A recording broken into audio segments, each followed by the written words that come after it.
So hello my lovely student, this is another video which is based on शुक्र नीति। तो आज हम पढ़ने वाले हैं शुक्र नीति में राज्य की परिभाषा के रूप में सप्तांश धन की व्याख्या कीजिए, उसके ऊपर पढ़ेंगे। प्राचीन भारतीय चिंतन में राज्य को सप्तांग राज्य के रूप में परिभाषित किया गया है। शुक्र भी इसका अपवाद नहीं है। राज्य 7 अंगों से बना सव्यवी है। यह पहला है स्वामी, दूसरा अमर्त्य, तीसरा है मित्र, फोर्थ है कोश, फिफ्थ है राष्ट्र, सिक्स्थ है दुर्ग, सेवेंथ है सेना से बना है। शुक्र नीति में कहा गया है कि राज्य के इन 7 निर्माणक तत्वों में स्वामी सिर है, अमर्त्य जो है नेत्र, मित्र कर्ण है, कोश मुख है, सेना मन है और दुर्ग भुजाएं एवं राष्ट्र पैर है। एक अन्य प्रसंग में राज्य की तुलना वृक्ष से करते हुए राजा को इस वृक्ष का मूल, मंत्रियों को स्कंद, सेनापति को शाखा, सेना को पल्लव, प्रजा को धूल, भूमि से प्राप्त होने वाले कारकों को फल एवं राज्य की भूमि के बीज कहा गया है। ये उल्लेखनीय है कि जहाँ आधुनिक राजनीतिक विचारक राज्य के 4 निर्माणक तत्व जनसंख्या, भूभाग, सरकार एवं संप्रभुता मानते हैं, वही शुक्र 7 निर्माणक तत्वों मानते हैं। शुक्र नीति में राज्य व राष्ट्र के मध्य अंतर को स्पष्ट करते हुए कहा गया है कि किसी विशिष्ट राष्ट्र पर संप्रभु का नियंत्रण उसे राज्य का रूप प्रदान कर देता है।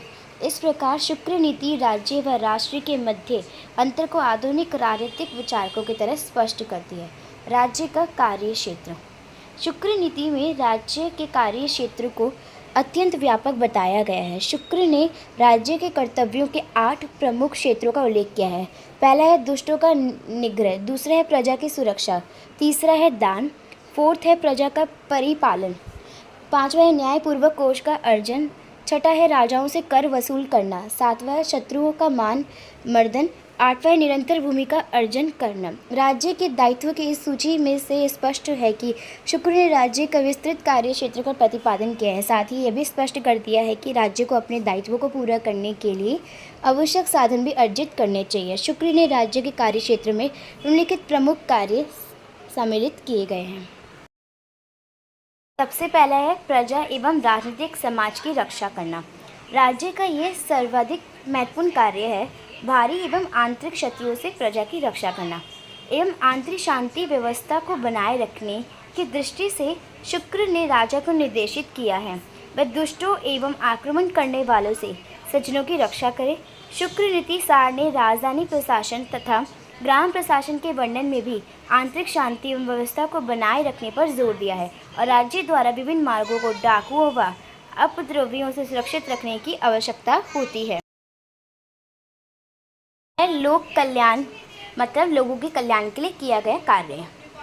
राजा स्वयं के सुख के लिए प्रजा को कष्ट नहीं पहुंचाए, क्योंकि प्रजा के दुखी रहने से राजा नष्ट हो सकता है। दूसरा, सभी विद्याओं, विज्ञानों व कलाओं का विकास, विद्वानों का सम्मान। तीसरा है प्रजा में धर्म की वृद्धि के उपाय करना, देवालय बनवाना। चौथा है कुएं, तालाब, बावड़ी का निर्माण कराना, नदियों पर पुल बनवाना, सराय बनवाना, वृक्ष लगवाना, पर्यावरण की रक्षा करना। फिफ्थ है कृषि व्यापार की उन्नति करना। आइए तीसरे पॉइंट के बारे में पढ़ते हैं। अर्थव्यवस्था का नियंत्रण। अर्थव्यवस्था का नियंत्रण शुक्र के अनुसार राज्य का आवश्यक दायित्व है। शुक्र ने अनुज्ञा लाइसेंस के बिना क्रूर कीड़ा शिकार करने व शस्त्र धारण करने का निषेध किया है।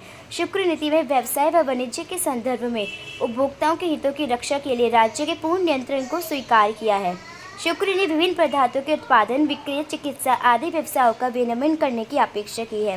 व्यापारी पदार्थों में किसी भी प्रकार की मिलावट ना करे, इसका भी निर्देश दिया गया है। यदि राजकीय आदेशों का उल्लंघन किया जाए तो पक्षपात रहित होकर दंड देने के लिए राज्यों को तत्पर रहना चाहिए। राजमार्गों की मरम्मत करवाना व यात्रियों के माल की रक्षा करना भी राज्य का दायित्व है। शुक्र के अनुसार सेना एवं राष्ट्र की रक्षा एवं समृद्धि के लिए कोष का आधारभूत महत्व है, किंतु राजा को कोष का अन्यायपूर्वक संग्रह नहीं करना चाहिए। यदि राजा संकट काल का मुकाबला करने के लिए प्रजा से अधिक धन वसूल करे तो संकट काल की समाप्ति पर प्रजा को ब्याज सहित धन वापस करना चाहिए।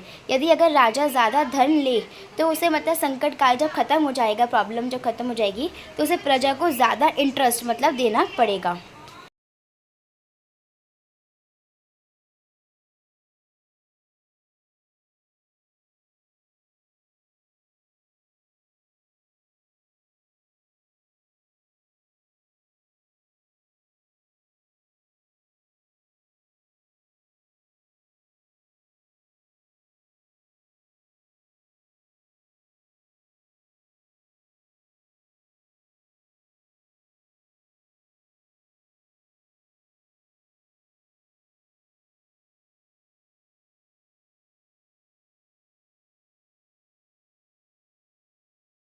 तो चलिए आते हैं हम 4th पॉइंट पे, जो है राज्य के सामाजिक दायित्व। शुक्र बोलते हैं कि कोई भी इंसान संसार में जब जन्म होता है, वो जन्म से कोई भी जो इंसान होता है ब्राह्मण, क्षत्रिय, वैश्य, शूद्र, मलेच्छ नहीं होता है, वरन अपने गुणों के आधार पर ही मनुष्य में ये भेद किया जाता है।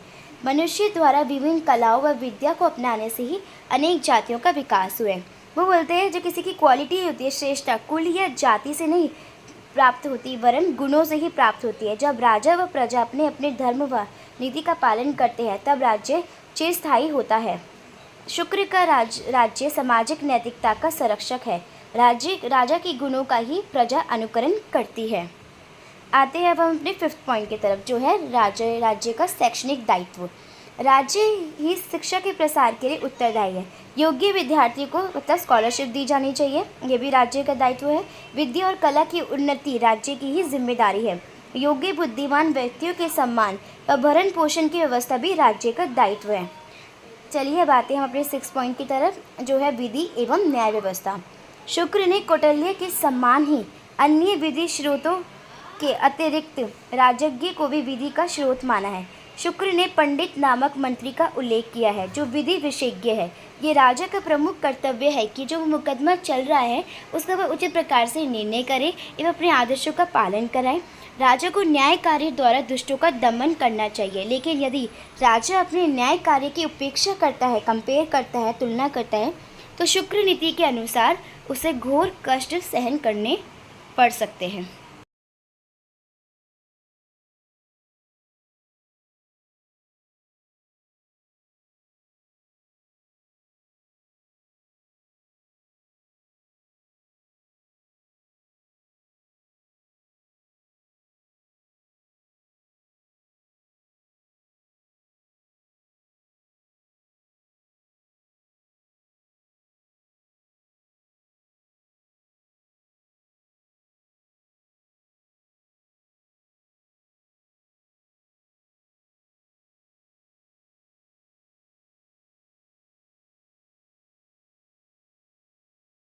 चलिए अब हम पढ़ते हैं 7th पॉइंट की तरफ, प्रशासनिक व्यवस्था का कुशल संचालन। राज्य के दायित्वों को पूरा करने हेतु एक सुदृढ़ प्रशासनिक व्यवस्था की आवश्यकता होती है। शासन का निरंतर सजग रहते हुए ये देखना चाहिए कि प्रशासनिक अधिकारी व कर्मचारी अपने दायित्वों का भली प्रकार पालन करते रहे एवं प्रजा को पीड़ित ना करें। इसके साथ ही कर्मचारियों को हितों को भी ध्यान में रखना भी राज्य का ही दायित्व है। शुक्र ऐसे प्रथम भारतीय विचारक हैं जिन्होंने प्रशासन के आंतरिक पक्षों का भी विस्तृत विवरण दिया है। आइए अब हम पढ़ते हैं 8 पॉइंट की तरफ, परराष्ट्र संबंध। शुक्र ने राज्य से अपेक्षा की है कि वह परराष्ट्र संबंधों के संचालन में जनहित एवं सुरक्षा के साथ साथ राष्ट्र हित को भी ध्यान रखेंगे। लोगों के हितों के साथ साथ राष्ट्र के हितों को भी ध्यान में रखेंगे। राज्य को अनावश्यक युद्धों व टकराव से बचाए। विदेश नीति के संचालन के लिए शुक्र ने कौटिल्य के सम्मान ही शासक के लिए कुछ सिद्धांत व नियम निर्धारित किए हैं। नीति के 4 उपाय एवं षड्गुण मंत्र इसके प्रमुख हैं। राज्यों के मध्य संबंधों में शक्ति के महत्व का प्रतिपादन करके शुक्र ने यथार्थवादी दृष्टि अपनाई है। राजा को विदेश नीति का संचालन इस प्रकार करना चाहिए कि अन्य राज्य उससे अधिक शक्तिशाली ना हो जाए। शुक्र ने शांतिवादी नीति अपनाते हुए कहा है कि अन्य उपाय असफल होने पर ही युद्ध या दंड को अपनाना चाहिए। मतलब युद्ध या दंड जब करना चाहिए जब ये सब असफल होने पर ही युद्ध या दंड को अपनाना चाहिए। शुक्र ने पराजित राजा के प्रति जिस प्रकार के व्यवहार का उल्लेख किया है उससे उसकी मानवतावादी दृष्टि का ज्ञान होता है। स्टूडेंट, आपको ये वीडियो यूज़फुल लगी हो तो उसको लाइक, सब्सक्राइब एंड कमेंट करना ना भूलेगा।